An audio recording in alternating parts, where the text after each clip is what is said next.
se retrouve pour continuer la lecture d'Harry Potter et le prisonnier d'Azkaban, toujours en version chuchotée. Merci beaucoup à tous les follow.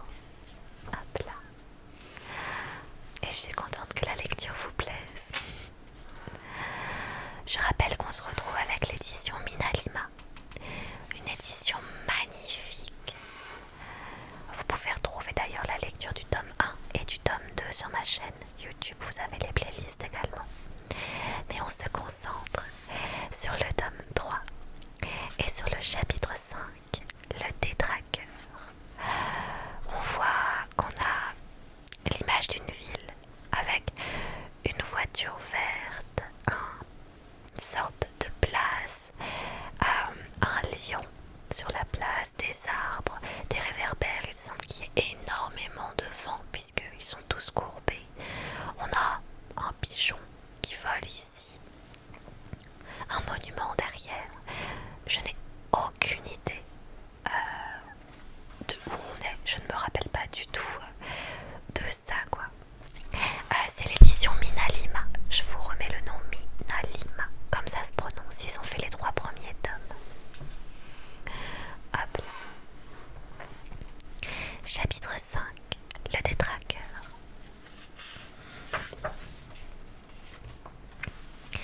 Le lendemain, Tom réveilla Harry avec son habituel sourire édenté et une tasse de son thé préféré. Une fois habillé, Harry tentait, à grande peine, de convaincre Hedwige d'entrer dans sa cage lorsque Ron fit irruption dans la chambre. Ah oui, alors je tiens à préciser, je m'excuse d'avance, il y a certains noms de personnages que j'écorche, notamment le nom de Ron, qui se prononce Ron normalement. Mais comme j'ai découvert les livres quand j'étais petite et que les films n'existaient pas encore, je n'avais aucun moyen de connaître la réelle prononciation des noms des personnages. Et comme Ron s'écrit Ron, R-O-N, en français, je pensais que ça se prononçait Ron puisque c'est comme ça qu'on lit en français. Et j'ai grandi pendant des années en lisant les livres Harry Potter en étant persuadée que c'était Ron.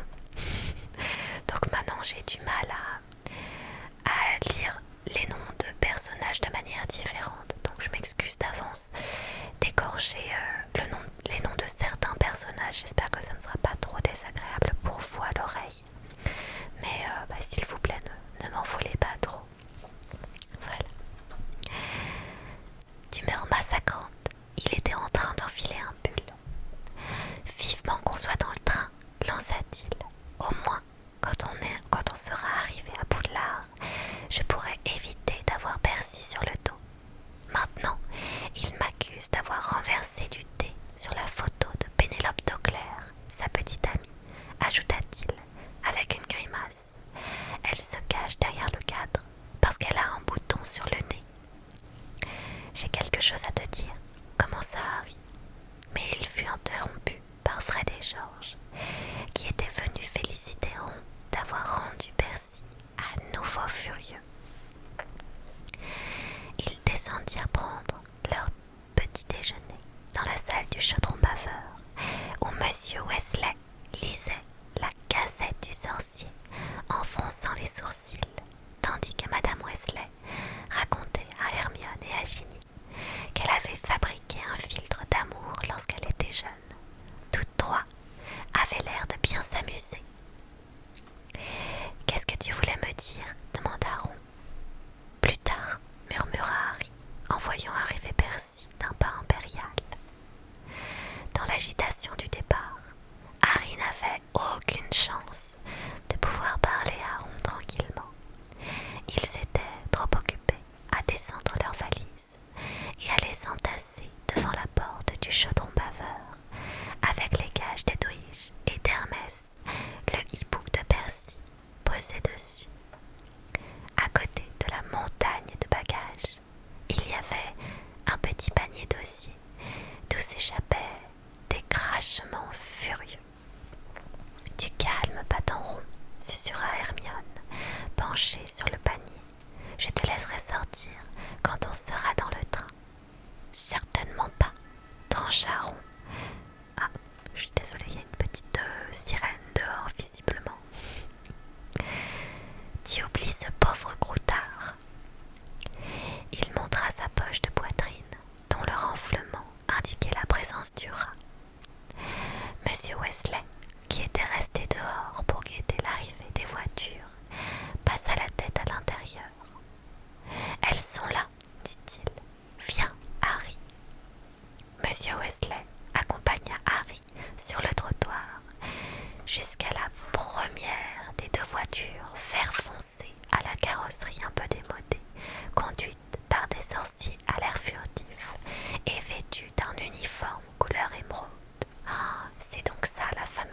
voiture qu'on avait repérée juste avant, qui était verte, et oui, la deuxième derrière. Oh, je me rappelais pas du tout qu'elles étaient vertes, ces voitures. J'en avais aucun souvenir. Vous vous en souveniez, vous, ou pas du tout? Entre Harry, dit Monsieur Weasley, en jetant des regards des deux côtés de la rue Bondée. Harry s'assit à l'arrière de la voiture, où il fut bientôt rejoint par Hermione, Ron, et, au grand déplaisir de Ron, par Percy. Le trajet jusqu'à la gare de King's Cross se déroula paisiblement, comparé au voyage de Harry dans le Magicobus. Les voitures du ministère de la Magie semblaient presque ordinaires, bien qu'elles fussent capables de se glisser dans des espaces où la nouvelle voiture de l'oncle Vernon aurait été bien en peine de s'aventurer. Ils arrivèrent à la gare avec 20 minutes d'avance.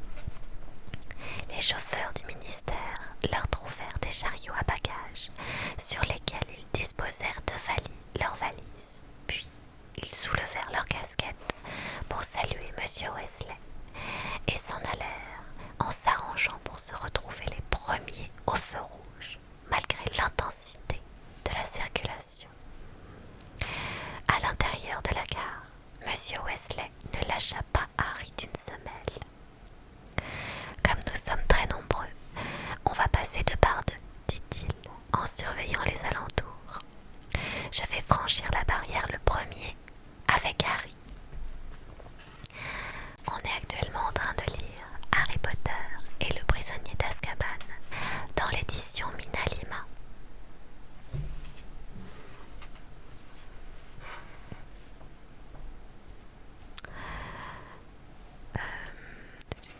Monsieur Weasley s'avança vers la barrière magique, entre les quais 9 et 10, en poussant devant lui le chariot à bagages de Harry. Avec un regard entendu, il s'appuya négligemment contre la barrière. Harry l'imita. Un instant plus tard, il s'était passé à travers l'obstacle de métal et se trouvait à présent sur le quai 9 3/4. La locomotive à vapeur d'une couleur rouge vif soufflait des panaches de fumée qui flottaient au-dessus du quai, encombrés de sorcières et de sorciers venus installer leurs enfants dans le Poudlard Express. Je suis d'accord avec vous, le livre est magnifique. Percy et Ginny, tout essoufflés, surgirent soudain derrière Harry. Apparemment, ils avaient couru pour franchir la barrière. Ah, voilà Pénélope, dit Percy, en lissant ses cheveux, les joues légèrement roses. Ginny croisa le regard de Harry, et tous deux se détournèrent pour cacher leur fou rire en voyant Percy s'avancer d'un pas conquérant vers la jeune fille aux longs cheveux bouclés. Il bombait la poitrine pour qu'elle ne puisse ignorer son insigne étincelant. Lorsque le reste de la famille Weasley ainsi qu'Hermione les eut rejoints, Harry et Monsieur Weasley ouvrirent la marche jusqu'au bout du convoi, où ils trouvèrent enfin un wagon qui paraissait vide. Ils chargèrent les valises à l'intérieur, casèrent Edwige et Patenron dans le filet à bagages, puis redescendirent pour dire au revoir à Monsieur et Madame Weasley. Madame Weasley embrassa ses enfants, puis Hermione et enfin Harry, qu'elle serra contre elle. « Fais bien attention à toi, lui dit-elle, les yeux étrangement brillants. Elle ouvrit alors son énorme sac à main et ajouta « Je vous ai préparé des sandwichs. Tiens, pour toi, Ron, ne t'inquiète pas, je n'ai pas mis de corned beef. Fred, où es-tu? Ah, te voilà. » Harry, viens voir, j'ai à te parler, dit Monsieur Weasley à mi-voix. Il fit un signe de tête en direction d'un pilier et Harry le rejoignit en laissant les autres autour de Madame Wesley. Il faut que je te dise quelque chose avant que tu partes, reprit Monsieur Wesley d'une voix tendue. Ne vous inquiétez pas, répondit Harry. Je suis déjà au courant. Au courant? Comment l'as-tu appris? Je vous ai entendu parler avec Madame Wesley hier soir. J'ai entendu sans le vouloir, ajouta précipitamment Harry. Je suis désolée. Ce n'est pas de cette façon que j'aurais voulu te l'annoncer, dit Monsieur Wesley, l'air anxieux. Ça ne fait rien, c'est très bien quand même. Comme ça, vous aurez tenu votre parole vis-à-vis de Fudge, et moi, je sais ce qui se passe. Harry, tu dois avoir très peur. Non, répondit sincèrement Harry. Je vous assure que non, ajouta-t-il, devant l'air incrédule de Monsieur Wesley. Je n'essaye pas de jouer les héros, mais finalement, Sirius Black ne peut pas être plus dangereux que Voldemort. Monsieur Wesley tressaillit en l'entendant prononcer le nom, mais il fit comme si de rien n'était. Qu'est-ce qu'il y a, mon chat? Tu viens dire bonjour au live, c'est ça? C'était impossible, évidemment, qu'on ne t'entende pas. Bah oui, ça aurait été trop bizarre. Harry, je savais que tu étais plus solide que ne le pense Fudge, et je suis très content que tu n'aies pas peur. Mais Arthur, appela Madame Wesley, qui avait fait monter tous ses enfants dans le train. Arthur, qu'est-ce que tu fais? Il faut y aller. Il arrive, Molly, répondit Monsieur Wesley. Puis, il se retourna vers Harry.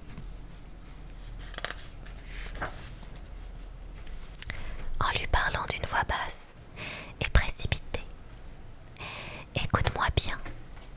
Tu dois me donner ta parole que je ne ferai pas de bêtises et que je resterai au château, acheva Harry d'un ton lugubre. Pas seulement ça, dit Monsieur Wesley, qui n'avait jamais paru aussi grave. Harry, jure-moi que tu n'essaierais pas de retrouver Blake.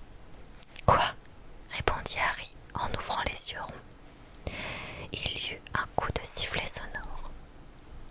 Des employés en uniforme avançaient le long du quai, en fermant les portières. On est actuellement en train de lire Harry Potter et le prisonnier d'Azkaban dans l'édition Mina Lima.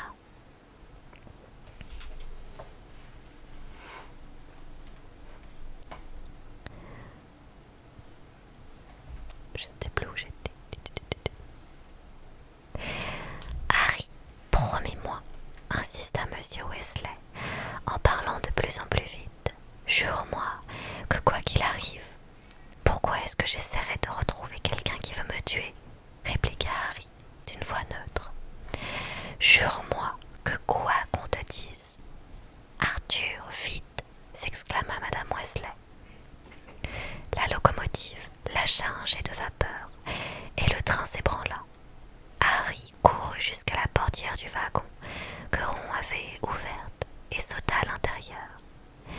Ils se penchèrent alors à la fenêtre en faisant de grands signes de la main à Monsieur et Madame Wesley jusqu'à ce que le train prenne un virage qui les déroba à leur vue.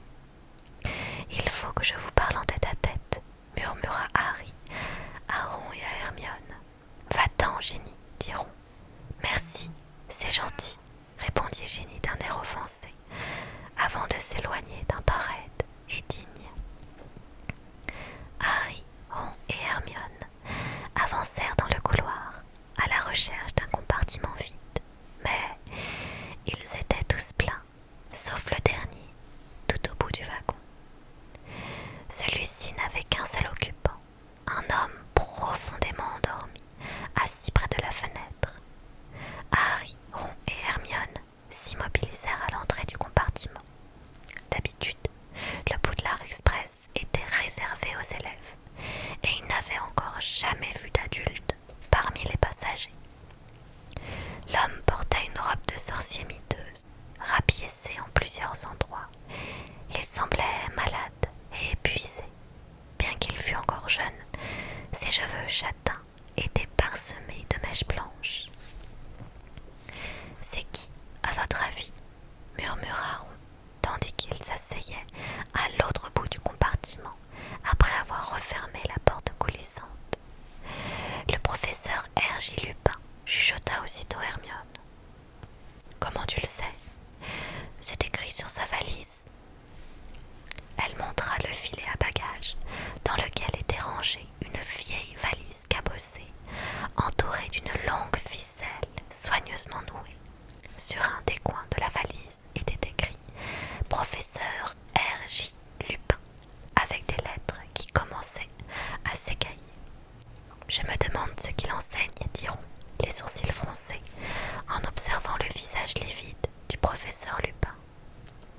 Merci pour la rose, c'est très gentil. Ça me paraît évident, murmura Hermione. Le seul poste vacant, c'est la défense contre les forces du mal.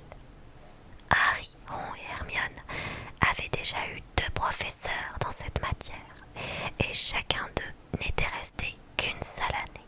D'après la rumeur, c'était un poste maudit. On est actuellement en train de lire Harry Potter et le prisonnier d'Azkaban dans l'édition Mina Lima.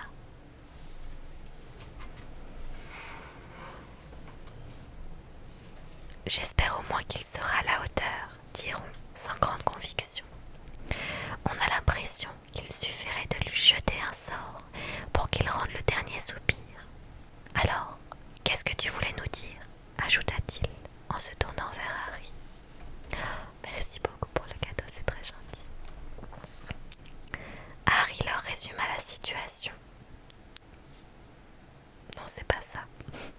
Harry leur résuma la discussion qu'il avait surprise entre Monsieur et Madame Weasley et l'avertissement que Monsieur Weasley venait de lui donner. Alors oui, en effet, j'écorche le nom de Ron, j'en suis navrée. Ça devrait se dire Ron et je dis Ron parce que quand j'étais petite, j'ai grandi en pensant que ça se prononçait Ron et du coup je n'arrive pas à changer le nom. Dans ma tête, c'est ancré comme ça. Quand je lis, je n'arrive pas à le lire autrement. Vous allez voir au fil des pages, j'écorche aussi d'autres noms et j'en suis désolée. J'espère que ça ne vous dérangera pas trop. Lorsqu'il eut terminé, Ron paraissait abasourdi et Hermione avait les mains plaquées contre sa bouche en signe d'effarement. « Sirius Black s'est évadé pour te tuer, dit-elle enfin. Harry, cette fois il faut vraiment que tu sois prudent. Ne cherche pas les ennuis. Je ne cherche aucun ennui, répliqua Harry agacé. Généralement, ce sont les ennuis qui me trouvent. Il faudrait vraiment qu'il soit idiot pour aller chercher un cinglé qui veut le tuer, dit Ron d'une voix tremblante. Harry fut surpris de leur réaction. Blake semblait leur faire beaucoup plus peur qu'à lui. Personne ne sait comment il s'y est pris pour s'évader d'Azkaban, reprit Ron mal à l'aise. Personne n'avait réussi à le faire jusqu'à maintenant. En plus, il était dans un quartier de haute sécurité. Oh, merci beaucoup pour le cadeau, c'est très gentil. Ils vont bien finir par l'attraper, non? Dit Hermione d'un ton grave. Les Moldus aussi le recherchent. Qu'est-ce que c'est que ce bruit? Dit soudain Ron. On entendait en effet une sorte de sifflement métallique. Ils regardèrent autour d'eux. Ça vient de ta valise, Harry, dit Ron, qui se leva et alla jeter un coup d'œil dans les bagages. Alors oui, je le redis, je suis désolée, je dis Ron au lieu de Ron, parce que quand j'étais petite, j'ai découvert le livre avant que les films n'existent et je pensais que ça se prononçait Ron. Et j'ai grandi avec cette prononciation-là en tête. Et du coup, malheureusement, maintenant, je n'arrive pas à changer et à dire correctement le nom. Attendez, je vais juste fermer la porte aussi. Je reviens.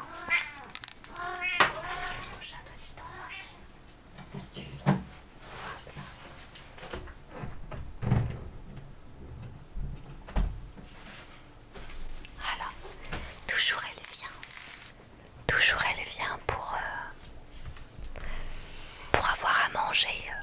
Toujours alors que elle a déjà eu à manger à 19h et qu'elle va avoir à manger après le live. Mais pendant le live, c'est un moment que je passe avec vous, c'est pas un moment que je passe avec elle, je suis tout le temps avec elle. Donc, merci pour l'explication, désolée, pas de soucis. Mais n'hésitez pas à le dire si quelqu'un pose la question ou fait la remarque parce que c'est vrai que sinon je suis un petit peu obligée de l'expliquer toutes les 5 minutes vu qu'il y a souvent de nouvelles personnes qui arrivent. Donc ça serait très gentil à vous si jamais vous prenez la peine de le dire pour les prochains. Merci beaucoup. Et merci pour le cadeau, c'est adorable.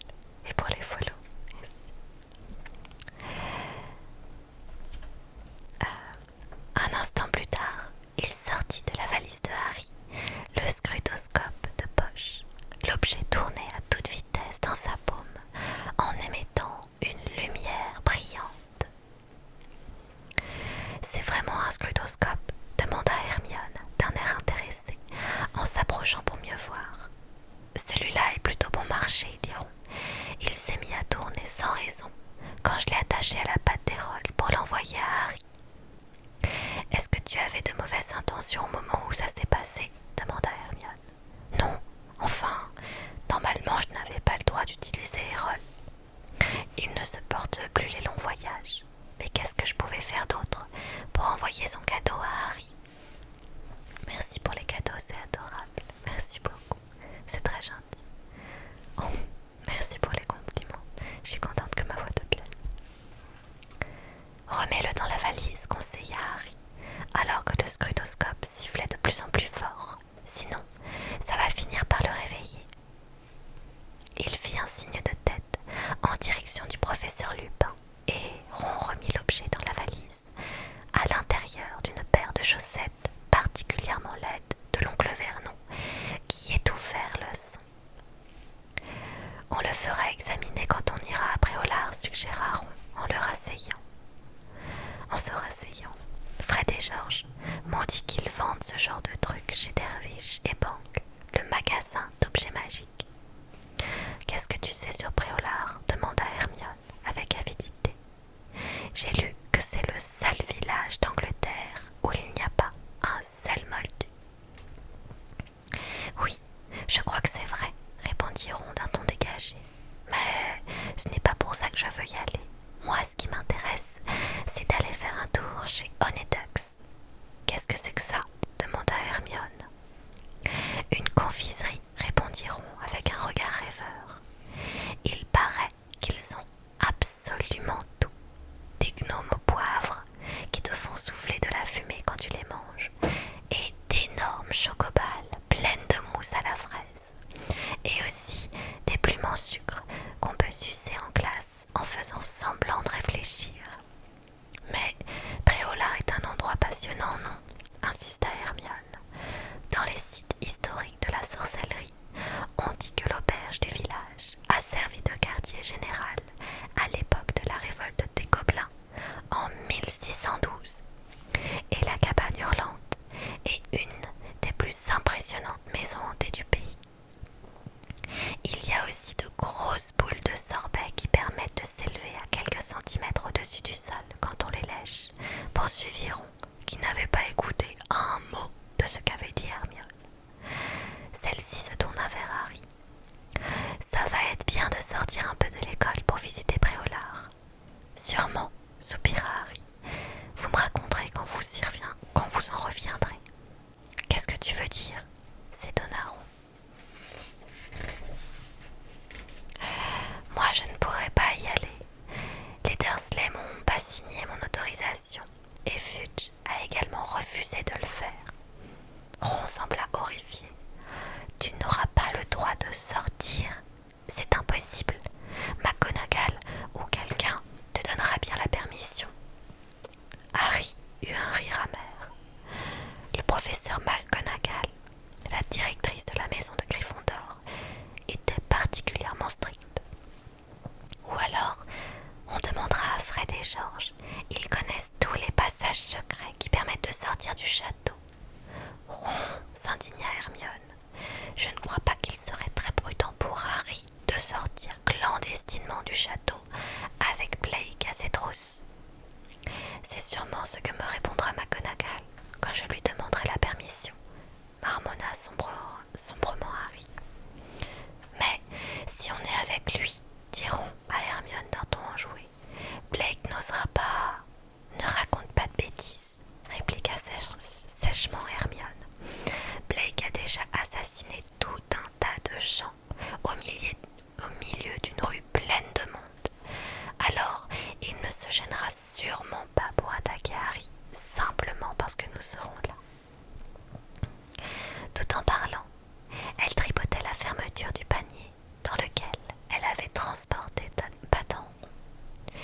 Ne laisse pas sortir ce truc, protesta Ron. Mais il était trop tard. Le chat se glissa hors du panier, s'étira, bâilla et sauta sur les genoux de Ron. La poche de Ron se mit à trembler et il repoussa Padan Ron d'un geste furieux. Fiche le camp. Ron, arrête, s'exclama Hermione avec colère. Ron s'apprêtait à lui répondre lorsqu'ils entendirent le professeur Lupin bouger. Tous trois l'observèrent avec inquiétude, mais il se contenta de tourner la tête, la bouche légèrement entr'ouverte, sans se réveiller. Le Poudlard Express poursuivait son chemin chemin vers le nord, et le paysage au dehors devenait plus sauvage, plus sombre aussi, à cause des nuages qui s'amoncelaient. D'autres élèves passaient et repassaient devant leur compartiment, au gré de leur déambulation dans le couloir.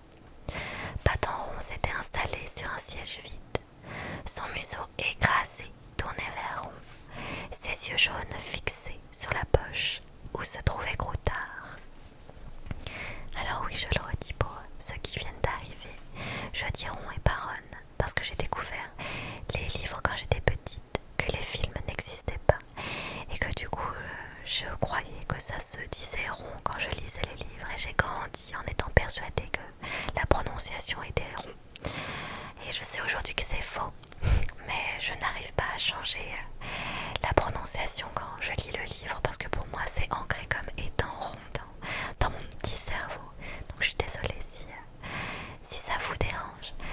Mais malheureusement je ne peux pas faire autrement. À 1 heure, une petite sorcière replète apparut, poussant un chariot rempli de boissons et de nourriture.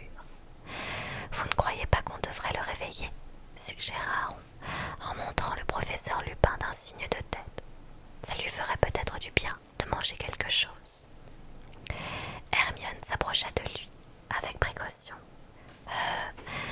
Professeur, dit-elle. Excusez-moi, professeur. Il ne bougea pas. Ne t'en fais pas, ma chérie, dit la sorcière qui tendait à Harry un gros paquet de gâteaux. S'il a faim quand il se réveillera, je serai en tête du train, avec le machiniste. J'imagine qu'il est simplement endormi, diront à voix basse, lorsque la sorcière eut refermé la porte du compartiment. J'espère qu'il n'est pas mort. Non, non, il respire, murmura Hermione, en prenant le gâteau que Harry lui donnait. Sa compagnie n'était peut-être pas passionnante, mais la présence du professeur Lupin dans leur compartiment avait des avantages. Vers le milieu de l'après-midi, alors que la pluie commençait à tomber, brouillant le paysage de collines que le train traversait, ils entendirent à nouveau des bruits de pas dans le couloir, et les 3 personnages qu'ils appréciaient le moins parmi les élèves de Poudlard se montrèrent à la porte. Drago Malfoy, encadré de ses 2 inséparables, Vincent Crabbe et Grégory Goyle. Drago Malfoy et Harry étaient devenus ennemis depuis le premier voyage qu'ils avaient fait ensemble dans le Poudlard Express. Malfoy, le visage en pointe et l'air méprisant, appartenait à la maison de Serpentard. Il jouait comme attrapeur dans l'équipe de Quidditch des Serpentards, le même poste qu'occupait Harry dans l'équipe des Gryffondors. Crabbe et Goyle ne semblaient avoir d'autre utilité dans la vie que d'obéir à Malfoy. Tous 2 étaient massifs et musculeux. Crabbe, le plus grand des 2, avait une coupe au bol et un cou très épais. Goyle portait des cheveux raides et courts, et ses longs bras lui donnaient une silhouette de gorille. Et oui, désolé, il n'y a pas que le nom de Ron que j'écorche, il y a aussi le nom de Malfoy, qui devrait se dire Malfoy, je crois. Mais c'est pareil, j'ai grandi en pensant que ça se disait Malfoy quand je lisais les livres, donc du coup je les écorche aujourd'hui, je n'arrive pas à changer la prononciation, j'en suis désolée. Tiens, regardez qui voilà, lança Malfoy de son habituelle voix traînante, en ouvrant la porte du compartiment. Potter et son poteau. Crabbe et Goyle s'exclamèrent avec un rire de troll. Alors Weasley, j'ai entendu dire que ton père avait enfin réussi à se procurer un peu d'or cet été, dit Malfoy. J'espère que ta mère n'est pas morte sous le choc. Ron se leva si brusquement qu'il fit tomber par terre le panier de bâtons. Le professeur Lupin émit un grognement. Qui sait, demanda Malfoy en reculant machinalement d'un pas à la vue du professeur.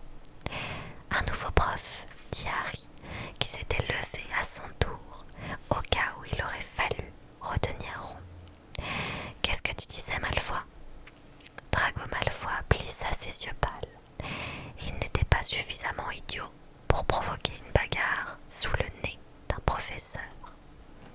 Merci beaucoup, je suis contente que le live vous plaise. Venez, marmonna-t-il à Crabbe et à Goyle d'un ton hargneux. Et tous trois s'éloignèrent dans le couloir. Harry et Ron se rassirent. Cette année, je suis décidée à ne pas me laisser faire par Malfoy, dit Ron avec colère. Et je ne plaisante pas. Si jamais il fait encore une remarque sur ma famille, je lui casse la tête. Ron fit mine de donner un violent coup de poing. Ron, chuchota Hermione en montrant le professeur Lupin. Fais attention. Mais le professeur était toujours profondément endormi. La pluie s'était intensifiée, recouvrant les fenêtres d'une surface grise et luisante qui s'obscurcissait peu à peu à mesure que la nuit tombait, tandis que les lanternes s'allumaient dans le couloir et au-dessus des filets à bagages. Le train grinçait dans un bruit de ferraille. La pluie martelait les fenêtres. Le vent sifflait, mais le professeur Lupin continuait de dormir. Alors je le redis, mais quand j'étais petite, j'ai lu les livres en pensant que ça se disait rond, parce qu'en français, R-O-N, ça se prononce rond. Et les films n'existaient pas, et j'ai grandi en pensant que pendant des années, on disait rond et pas Ron. Et aujourd'hui, je n'arrive pas à changer cette prononciation parce que c'est ancré dans mon petit cerveau. Donc quand je fais la lecture, je ne peux pas changer. Je suis désolée pour ça. On doit être presque arrivé, dit Ron en se penchant vers la fenêtre pour essayer de voir quelque chose à travers la vitre devenue complètement noire. À peine avait-il fini de parler que le train commença à ralentir. Parfait, dit Ron, qui se leva pour jeter un coup d'œil au dehors en contournant soigneusement le professeur Lupin. Je meurs de faim. Vivement le festin. Ça m'étonnerait qu'on y soit déjà, dit Hermione en regardant sa montre. Alors pourquoi on s'arrête? Le train continuait de ralentir. À mesure que le bruit des pistons s'estompait, on entendait plus distinctement la pluie et le vent se déchaîner contre les vitres. Merci beaucoup, je suis contente que ça te plaise. Harry, qui était le plus près de la porte, se leva pour aller regarder dans le couloir. Tout au long du wagon, des têtes sortaient des compartiments pour regarder ce qui se passait. Le train s'arrêta brusquement et des chocs lointains indiquèrent que des bagages étaient tombés de leur filet. Puis, toutes les lampes s'éteignirent d'un coup et le convoi fut plongé dans une totale obscurité. Merci beaucoup. Qu'est-ce qui se passe? Demanda la voix de Ron derrière Harry. Oui, s'exclama Hermione. Ron, tu m'as marché sur le pied. Harry retourna s'asseoir à tâtons. Tu crois que le train est en panne? Je n'en sais rien. Il y eut une sorte de couinement, et Harry distingua la silhouette sombre de Ron, qui essuyait la fenêtre du plat de la main pour essayer de voir au dehors. Il y a du mouvement, commenta Ron. On dirait que des gens montent dans le train. La porte du compartiment s'ouvrit soudain et quelqu'un tomba lourdement sur les genoux de Harry. Désolé, vous savez ce qui se passe? Oui, pardon. Salut Neville, dit Harry en le soulevant par un pan de sa cape. Harry, c'est toi. Qu'est-ce qui se passe? Aucune idée. Assieds-toi. Il y eut alors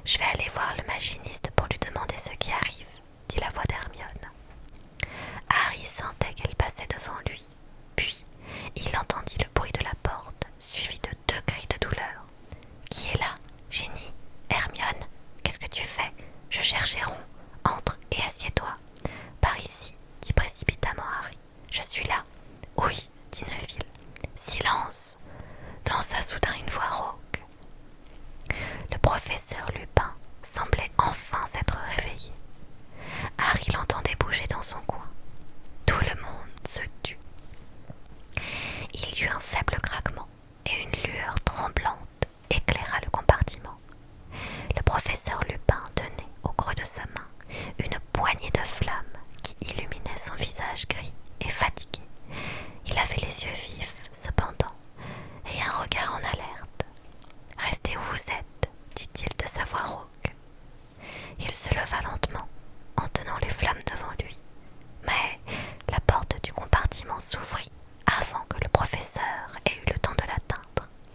Debout, dans l'encadrement, éclairé par les flammes vacillantes, se dressait une haute silhouette enveloppée d'une cape, le visage entièrement dissimulé par une cagoule. Le nouveau venu était si grand qu'il touchait presque le plafond.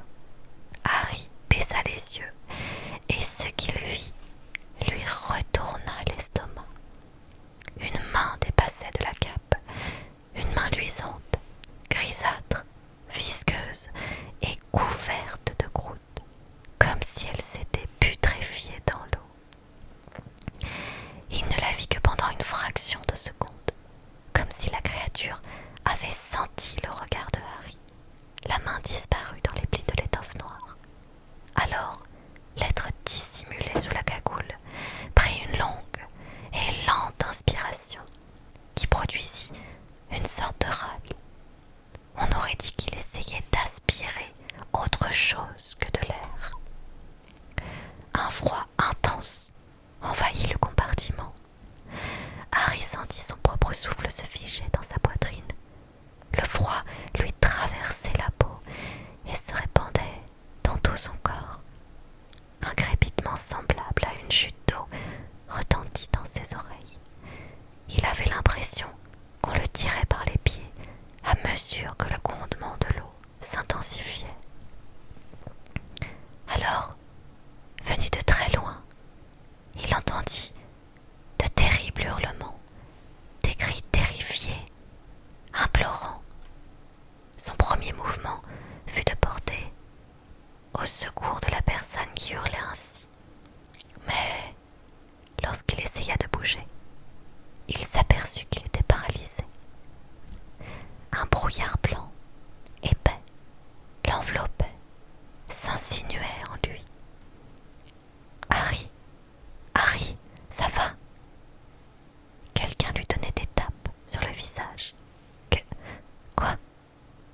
Harry ouvrit les yeux. Il y avait des lanternes au-dessus de lui et le plancher vibrait. Le Poudlard Express était reparti et les lumières s'étaient rallumées. Apparemment, il était tombé par terre après avoir glissé de son siège. Ron et Hermione étaient agenouillés à côté de lui. Il voyait également Neville et le professeur Lupin qui le regardaient. Harry se sentait mal.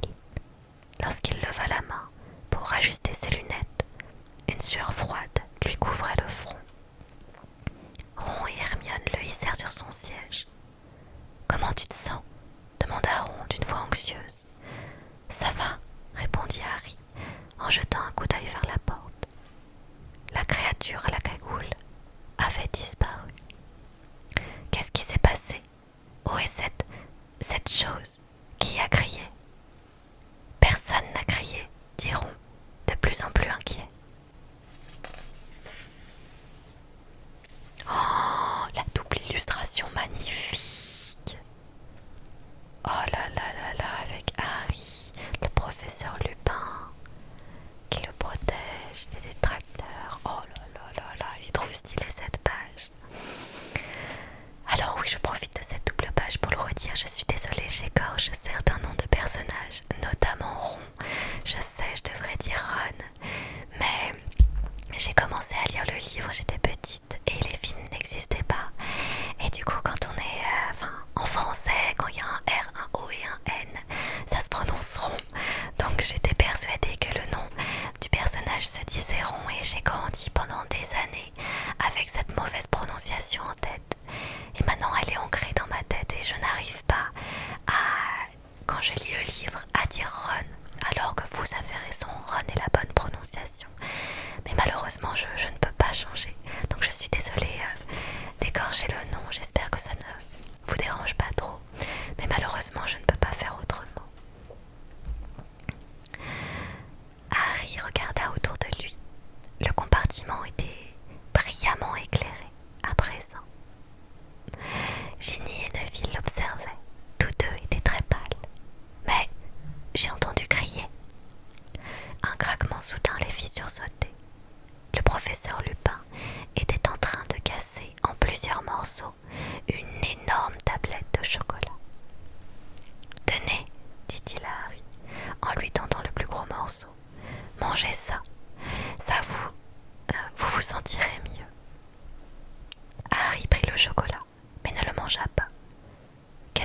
que cette chose demanda-t-il au professeur.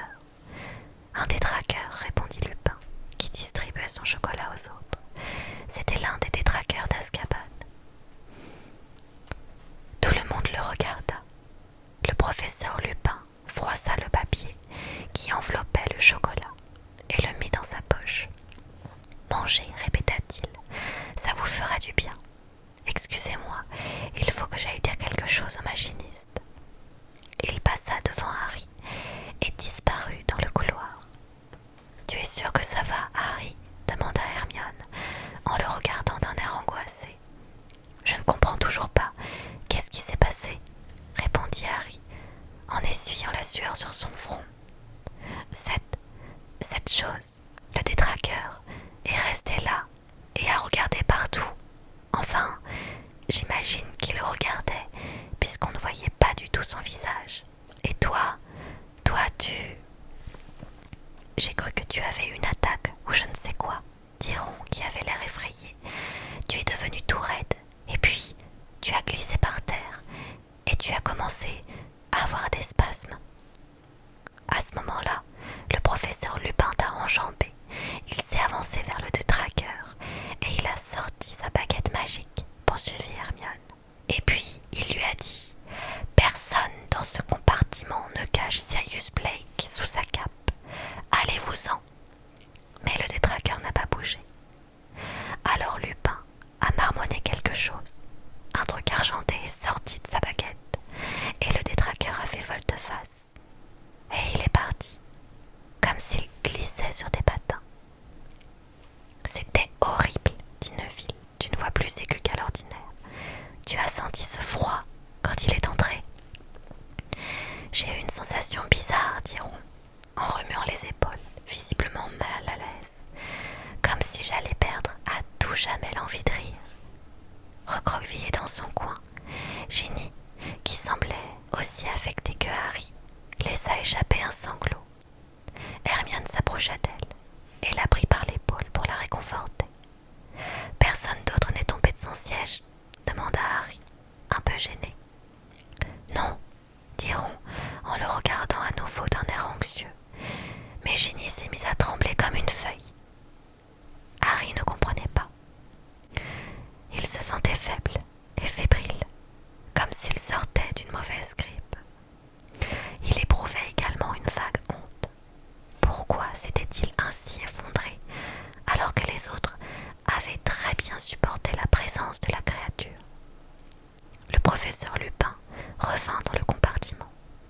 Il s'arrêta un instant devant la porte, regarda autour de lui, puis dit avec un faible sourire « Rassurez-vous, je n'ai pas empoisonné le chocolat. » Harry croqua dans son morceau de chocolat. À sa grande surprise, il éprouva alors une sensation de chaleur qui se répandit dans tout son corps.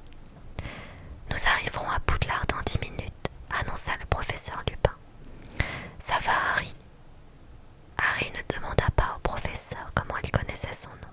« Ça va très bien, » murmura-t-il, un peu gêné.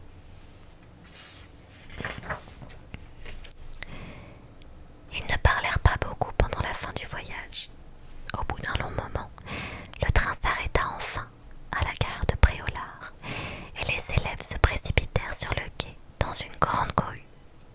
Les hiboux ululaient, les chats miaulaient et le crapaud que Neville avait caché sous son chapeau lançait des couassements sonores. Sur le quai minuscule, il faisait un froid glacial et un rideau de pluie fine et froide tombait sans relâche. Les premières années par ici, lança une voix familière. Harry, Ron et Hermione se tournèrent vers la gigantesque silhouette de Hagrid, qui se tenait à l'autre bout du quai et faisait signe aux nouveaux élèves apeurés de le suivre pour la traditionnelle traversée du lac.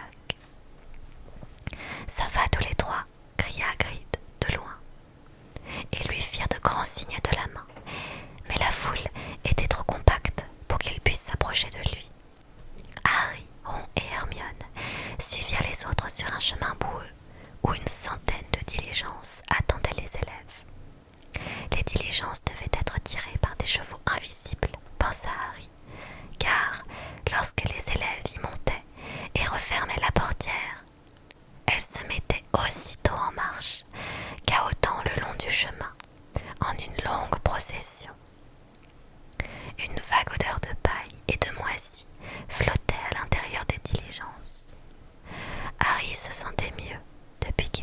manger le chocolat, mais il était toujours faible. Ron et Hermione ne cessaient de lui lancer des regards de côté, comme s'ils avaient peur qu'il s'évanouisse à nouveau. Lorsque la diligence s'approcha en brinque-ballant du magnifique portail en fer forgé, flanqué de colonnes de pierre surmontées de sangliers ailés, Harry vit les hautes silhouettes masquées par les cagoules de deux autres détraqueurs qui montaient la garde de chaque côté. Une vague glacée et nauséeuse faillit l'engloutir à nouveau. On voit ici l'illustration avec les calèches ici, le portail forgé ici et les deux détraqueurs de chaque côté du portail. Il s'appuya contre le dossier de la banquette défoncée et ferma les yeux en attendant qu'ils aient franchi le portail. La diligence prit ensuite de la vitesse le long de l'allée en pente douce qui menait au château. Hermione, penchée à la minuscule fenêtre de la portière, contemplait les innombrables tours et tourelles qui se rapprochaient. Enfin, la diligence s'arrêta en oscillant sur ses roues et Hermione descendit, suivie de Ron. On est actuellement en train de lire Harry Potter et le prisonnier d'Azkaban dans l'édition Minalima. Et oui, je dis Ron et pas Ron, parce que quand j'étais petite, j'ai grandi en pensant que ça se disait Ron. Et pendant des années, j'ai cru que cette prononciation était la bonne. Et maintenant, même si je sais que ça se prononce Ron, quand je lis le livre, je n'arrive pas à faire autrement qu'à dire Ron. J'en suis navrée, désolée si j'écorche et que ça vous dérange. Lorsque Harry sortit à son tour, une voix traînante et enjouée résonna à ses oreilles. Alors, il paraît que tu es tombé dans les pommes, Potter. C'est vrai, ce que dit Londubat. Tu t'es vraiment évanoui. Malfoy écarta Hermione d'un coup de coude pour barrer le chemin à Harry sur les marges de l'escalier de pierre. Il avait le visage réjoui et une lueur narquoise animait ses yeux pâles. Dégage, Malfoy, diront les dents serrées. Toi aussi, tu t'es évanoui, Weasley, lança Malfoy d'une voix sonore. Il t'a fait peur, ce vieux détraqueur. Qu'est-ce qui se passe ici? Demanda alors une voix douce. Le professeur Lupin venait de descendre d'une autre diligence. Malfoy se tourna vers lui, contemplant d'un air insolent sa robe rapiécée et sa vieille valise. « Oh, rien, professeur, répondit-il d'un ton légèrement sarcastique. Puis, il adressa un sourire goguenard à Crabbe et Goyle et monta l'escalier en leur faisant signe de les suivre. Poussés par Hermione, Ron et Harry se joignirent à la foule qui monta les marches, franchit la gigantesque porte de chêne et s'engouffra dans l'immense hall d'entrée éclairé par des torches enflammées. Merci beaucoup, je suis contente que ça vous plaise. Et oui, ça va très bien, merci. Là, un magnifique escalier de marbre donnait accès aux étages. À droite, une porte ouvrait sur la grande salle où Harry suivit les autres élèves. À peine avait-il eu le temps de jeter un coup d'œil au plafond magique, sombre et nuageux ce soir-là, qu'une voix appela. Potter, Granger, je voudrais vous voir tous les deux. Surpris, Harry et Hermione se retournèrent. Le professeur McGonagall, qui assurait les cours de métamorphose et occupait également la fonction de directrice de la maison de Gryffondor, leur faisait signe de les rejoindre. C'était une sorcière d'apparence sévère, les cheveux retenus en un chignon bien serré, les yeux perçants derrière des lunettes carrées. Avec une certaine appréhension, Harry se fraya un chemin parmi la foule. Le professeur McGonagall avait un don pour faire naître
suffisamment pénible de s'être évanoui.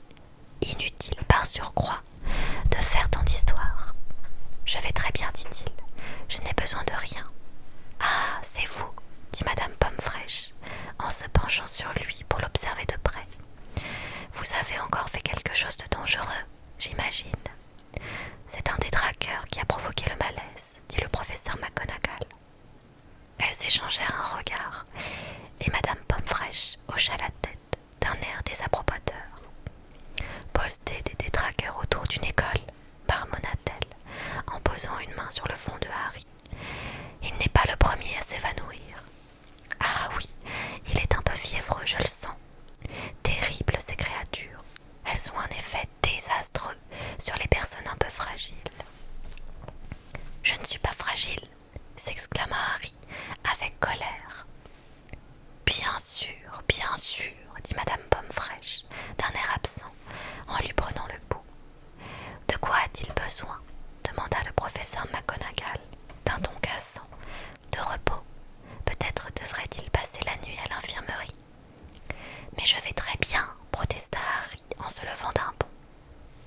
Imaginez ce que Drago Malfoy allait dire de lui si on l'envoyait à l'infirmerie, le mettait au supplice. Il faudrait au moins lui donner du chocolat, dit Madame Pomme Fraîche, qui examinait ses pupilles. J'en ai déjà eu, dit Harry. Le professeur Lupin m'en a donné. Il en a même donné à tout le monde. Ah, très bien, approuva Madame Pomme Fraîche. Nous avons enfin un professeur de défense contre les forces du mal qui connaît les bons remèdes. Vous êtes sûr que vous vous sentez bien, Potter demanda sèchement le professeur McGonagall. Oui, assura Harry. Dans ce cas, attendez-moi dehors. J'ai quelque chose à dire à Miss Granger à propos de son emploi du temps. Ensuite, nous descendrons participer au festin. Harry ressortit dans le couloir, en compagnie de Madame Pomme Fraîche, qui s'éloigna vers l'infirmerie, en marmonnant des paroles incompréhensibles. Il n'eut que quelques minutes à attendre. Hermione réapparut bientôt, apparemment ravie. Le professeur McGonagall les accompagna alors dans la grande salle, où les élèves étaient rassemblés pour le festin du début d'année. Un véritable océan de chapeaux noirs et pointus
tous, dit Dumbledore, la barbe scintillante à la lueur des chandelles.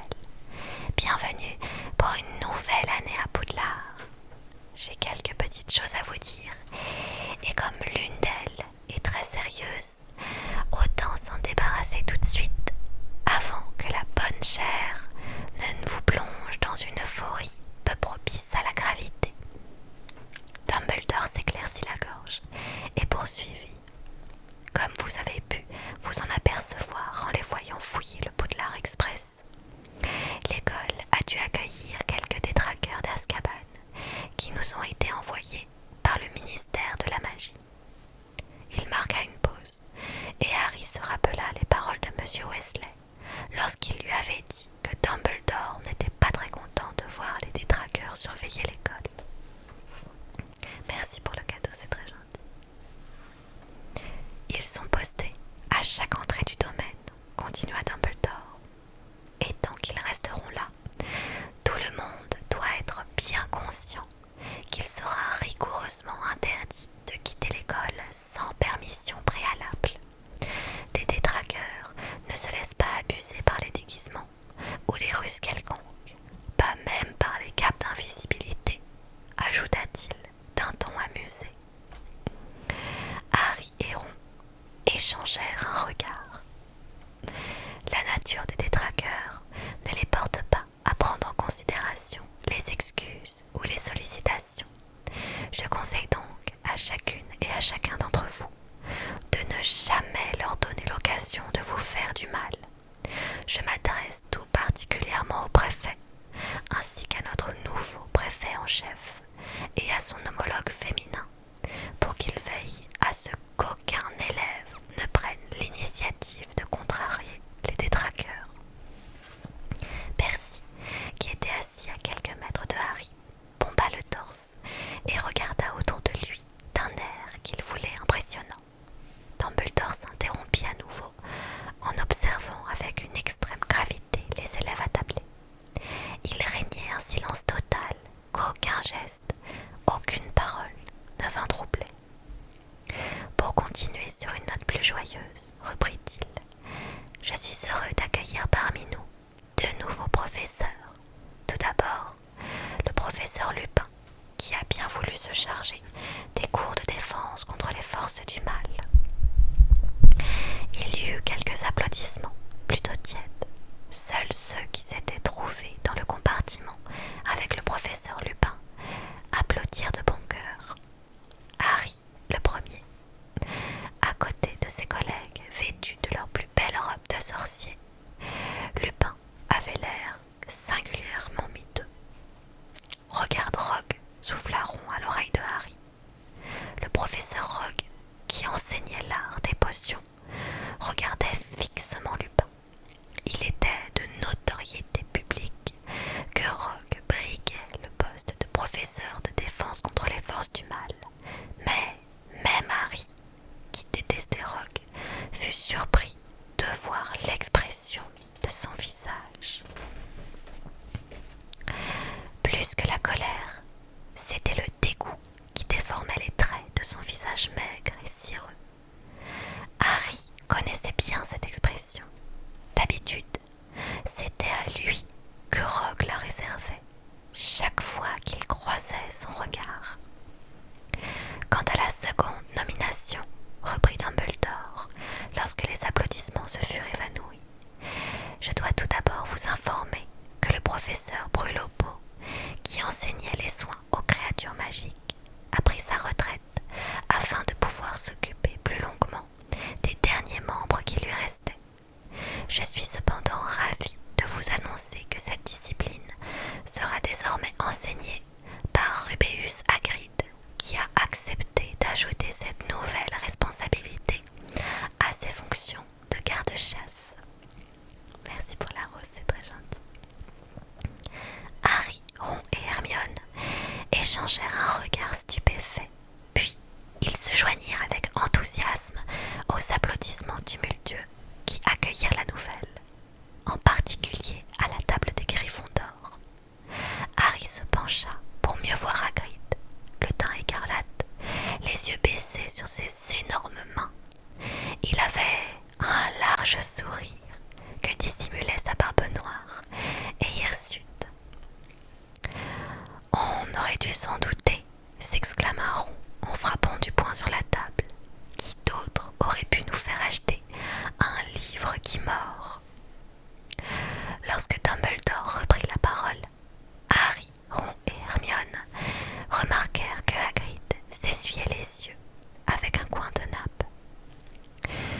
Je crois vous avoir dit l'essentiel, conclut Dumbledore, que le festin commence.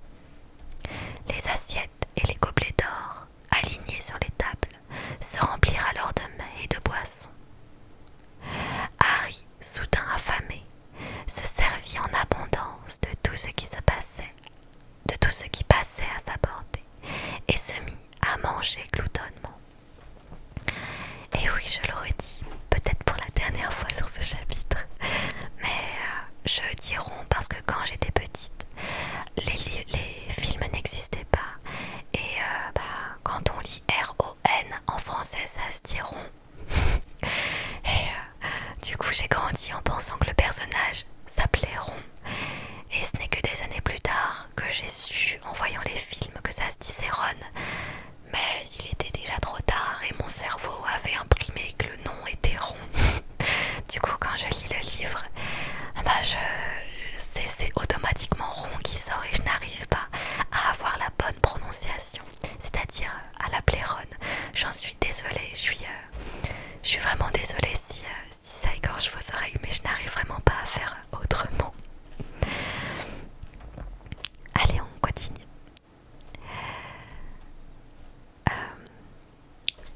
Le festin fut délectable.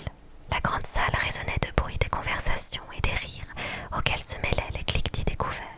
Harry, Ron et Hermione avaient hâte cependant que la fête prenne fin pour pouvoir parler à Hagrid. Ils savaient ce que signifiait pour lui sa nomination à un poste de professeur. Hagrid n'avait pas tous ses diplômes de sorcier. Il avait été renvoyé de Poudlard au cours de sa 3e année d'études pour une faute qu'il n'avait pas commise. C'était Harry, Ron et Hermione qui avaient définitivement établi son innocence l'année précédente. Enfin, lorsque les derniers morceaux de tarte à la citrouille eurent disparu des plats en or, Albus Dumbledore annonça qu'il était temps d'aller se coucher, et ils en profitèrent pour se précipiter vers Hagrid. « Bravo, Hagrid !» s'écria Hermione en arrivant à la table des professeurs. « C'est grâce à vous trois, » dit Hagrid, qui essuyait son visage luisant à l'aide de sa serviette. « Je n'arrive pas à y croire. Un grand homme, Dumbledore. Il est venu me voir dans ma cabane dès que Brûlot-Pot a déclaré qu'il en avait assez. J'en avais toujours rêvé. » Submergé par l'émotion, il enfouit son visage dans sa serviette et le professeur McGonagall leur fit signe de partir. Harry, Ron et Hermione rejoignirent le flot des élèves de Gryffondor et gravirent les marches de marbre, puis s'engouffrèrent dans un dédale de couloirs et d'escaliers jusqu'à l'entrée secrète de leur tour. « Le mot de passe ?» demanda le portrait d'une grosse dame vêtue d'une robe rose. « J'arrive !» s'écria Percy au bout du couloir. « Le nouveau mot de passe est Fortuna Major. »« Oh non !» soupira Neville Londubat avec tristesse. Il n'arrivait jamais à se souvenir des mots de passe. Les élèves franchirent le simple trou qui permettait d'accéder à la salle commune. Puis, les filles et les garçons montèrent les escaliers de leurs dortoirs respectifs. Harry escalada les marches sans rien dire d'autre, sans rien d'autre en tête que la joie d'être de retour à Poudlard. Lorsqu'ils pénétrèrent dans leur dortoir familier, une grande pièce ronde remplie de lits à baldaquin, Harry regarda autour de lui d'un air satisfait. Il se sentait enfin chez lui. Et c'est ainsi que s'arrête le chapitre